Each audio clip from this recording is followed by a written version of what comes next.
আমাদের কষ্ট করে উপার্জন করে আনা টাকা আমরা এমন একটি সুরক্ষিত জায়গায় বিনিয়োগ করতে চাই, যেখানে আমাদের টাকাটি সুরক্ষিত থাকবে, কোনো রকম ডুবে যাওয়ার কোনো রকম রিস্ক নেই, এবং সেই টাকাটা কিছুটা পরিমাণ হলেও সুদে বাড়ে। এবং এই সুরক্ষিত জায়গা বলতে আমরা সাধারণত ব্যাংক বা পোস্ট অফিসে 2-3টে স্কিম সহজেই মাথায় আনতে পারি। হতে পারে সেটা এফডি, হতে পারে সেটা আরডি, বা হতে পারে সেটা অন্যান্য স্কিম।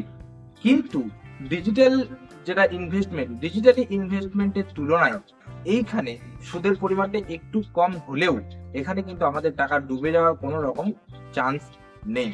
তাই আজকে আমরা এই ভিডিওতে Punjab national bank versus SBI bank করব, অর্থাৎ স্টেট ব্যাংকের FD scheme versus Punjab national ব্যাংকের এফডি স্কিম করব, যেখানে আমি একটা মেয়াদ 5 বছর ধরে নিতে পারি এবং সেই 5 বছর মেয়াদে স্টেট ব্যাংকে এবং পাঞ্জাব ন্যাশনাল ব্যাংকে কিরকম কি সুদের হার দেওয়া হচ্ছে এবং কত টাকা ইনভেস্টমেন্ট করলে কত টাকা রিটার্ন পাবেন, সেটা আজকের এই ভিডিওতে আপনাদেরকে জানানোর চেষ্টা করব।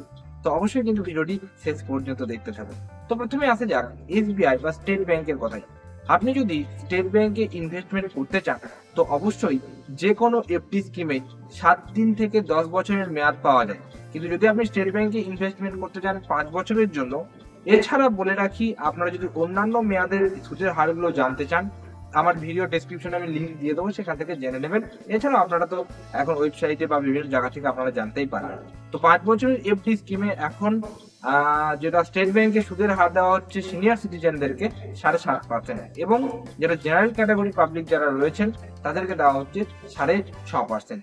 এবার এখানে যদি আপনি এই 5 বছরের জন্য আপনি বিনিয়োগ করেন এবং যে টাকাটি আপনি বিনিয়োগ করছেন, আমি ধরে নিলাম আপনি 5 লক্ষ টাকা 5 বছরের জন্য বিনিয়োগ করছেন, তাহলে সিনিয়র সিটিজেন যদি আপনি হয়ে থাকেন, সেক্ষেত্রে আপনি কত রিটার্ন পাচ্ছেন 5 বছরের শেষে? 7,24,974 টাকা। এবং যদি আপনি জেনারেল পাবলিক হয়ে থাকেন, সেক্ষেত্রে 6,90,210 টাকা আপনি রিটার্ন পাচ্ছেন 5 বছরের শেষে। যদি আপনি 10 লক্ষ টাকা ইনভেস্টমেন্ট করেন, সেক্ষেত্রে আপনি কত রিটার্ন পাচ্ছেন? অর্থাৎ সিনিয়র সিটিজেনরা 14,94,948 টাকা, এবং যারা জেনারেল পাবলিক রয়েছেন 13,80,420 টাকা রিটার্ন পাচ্ছেন।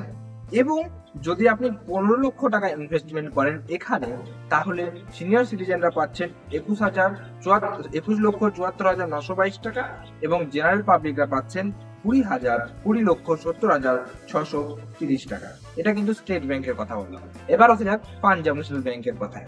তো এই পাঞ্জাব ন্যাশনাল ব্যাংকে বলার আগে আপনাদেরকে বলে রাখি, পাঞ্জাব ন্যাশনাল ব্যাংকে প্রত্যেকটা মেয়াদে সুদের হার যদি আপনারা জানতে চান, অবশ্যই কিন্তু আমাকে কমেন্ট করবেন। নতুন অর্থ বছরে কিরকম কি সুদের হার দেওয়া হচ্ছে, সেটা অবশ্যই আপনাদেরকে আমি ভিডিও আপলোড করে জানিয়ে দেবো। তো এখানে দেখতে পাচ্ছেন, অর্থাৎ আমি আপনাদেরকে বলে দিই, 5 বছরে এফডি স্কিমে পাঞ্জাব ন্যাশনাল ব্যাংকের যে সুদের হারটা পাওয়া যায়, সিনিয়র সিটিজেনরা যেটা পায় সেটা হচ্ছে 6.75%, এবং জেনারেল পাবলিকরা পাচ্ছেন 6.25% 5 বছর মেয়াদের জন্য।